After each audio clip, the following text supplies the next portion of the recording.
Kianya McKay may be just 11 years old, but she is keenly aware of the climate crisis. She knows the loss of trees reduces oxygen and that dumped garbage kills the sea turtles that keep the ocean around her healthy. Young people need to save the earth, she says, with a solemnity that belies her age. It is only March, but the sun outside is already blisteringly hot, posing a challenge for the electric fans battling valiantly to keep Kiania's classroom cool. In Antigua, like the rest of the Caribbean, the impacts of climate change are a daily reality, evidenced in receding beaches, worsening hurricanes, debilitating droughts, and increasingly suffocating summers. Some islanders, however, are fighting back. Kiania is one of more than 60 girls and young women who have been trained as coastal stewards, tasked with planting indigenous trees to slow coastal erosion, protecting the nesting sites of critically endangered turtles, and making and managing beach bins. The project created by local NGO Adopt a Coastline has been so successful, it was selected for a $100,000, £80,000 grant from the United Nations Global Environment Facility, GEF, last August, one of just 23 ventures chosen from 600 applications. The funding will enable it to roll out to 3 other small Caribbean islands, Antigua's sister Barbuda, plus Nevis and Carriacou, later this year. A key part of the work is encouraging women and girls to have more of a voice, explains Adopt a Coastline's executive director, Kat Biles. Traditional gender roles are still deeply ingrained in much of the Caribbean, and the project aims to instill new skills, such as collating and analyzing eco-data, into the next generation of women and inspire them into taking leadership roles.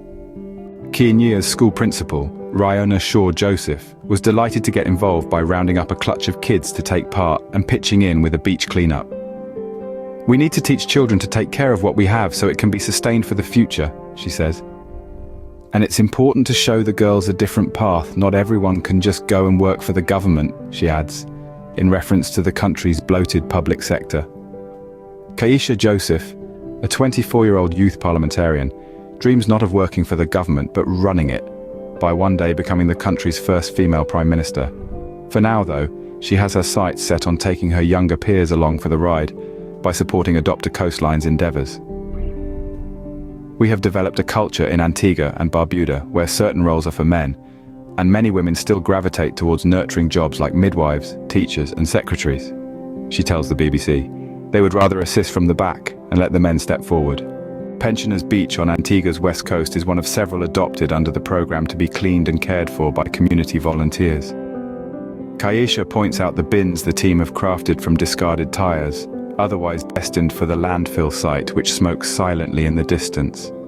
Here, the alabaster white sands are fringed by sea grape trees, creating a picture postcard tableau that enthralls the tourists who flock to this sun-drenched island each year. But the regular influx of visitors also means an incessant amount of waste, which must be tackled by the tiny nation with its meager resources.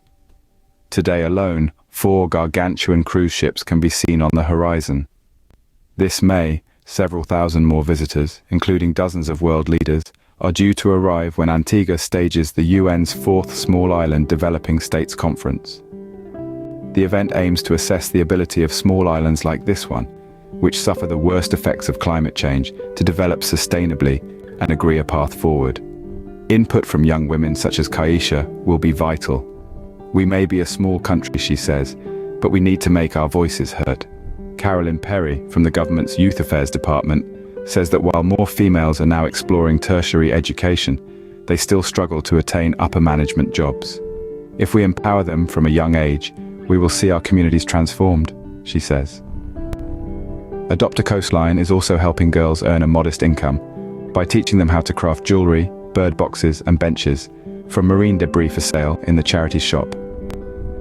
The NGO was founded in 2009 by long-term resident Jennifer Moranto. "I added up all the trash I'd contributed to Antigua over the last 20 years. People have a misconception that if they throw something away, it goes away. But it doesn't. Much of it ends up in the ocean. I decided I wanted to erase my own footprint," she explains. Jennifer began by removing 1,000 bags of litter from the island's beaches. Others began to join her and the organization expanded organically.